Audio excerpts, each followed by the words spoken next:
by'ennyimba byange bikutuuseeko olw'omukwano.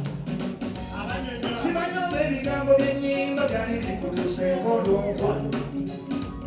Kitako ko mikulu kebene tomalanga gegaano ojja kutaya.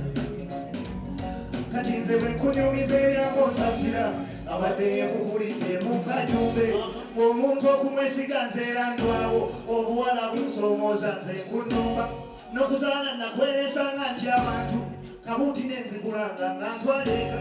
Naye nga bwe nzitwalira tutte ekyama ye alina byandowoleza nga buumira. Ng'era mbuuza nnyo bwe mbeereka abakisimwesiganga mu byezeena.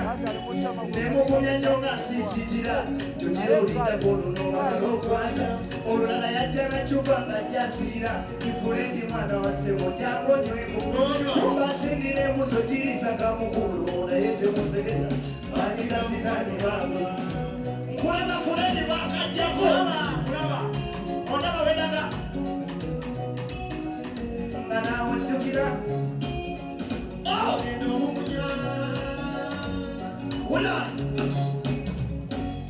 ojjukiza wennakomye nga ntombe ng'amaaso gantunuuliza ag'ekisingo ekipa olwakimalamu ng'abyatandala nze nange ne mwesooka nteebe n'enkya yadda mu maziga ng'awowola Fulendi ebintu by'okola woboli mu mazima nakwagala nkuliyo ensonga koze oba wajja kunzitawaabo leero n'okambalayo nze nkyanoye ebyakookoonyo funayo owulira emitego gy'abakazi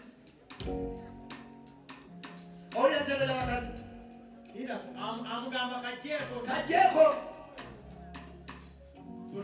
leero n'okambalayo nze nkyanoyera nakoye ebyakookoonyo funayo omulala enakolima basomba ebintu dakinentere bukantundo mwewungulako kaleke manju omukwano gunsenseteze nandawo labayo wandayizananga katonda otwala wenakasuula kakasamaziba yakuba ne presidenti kokyazanya banange lunayira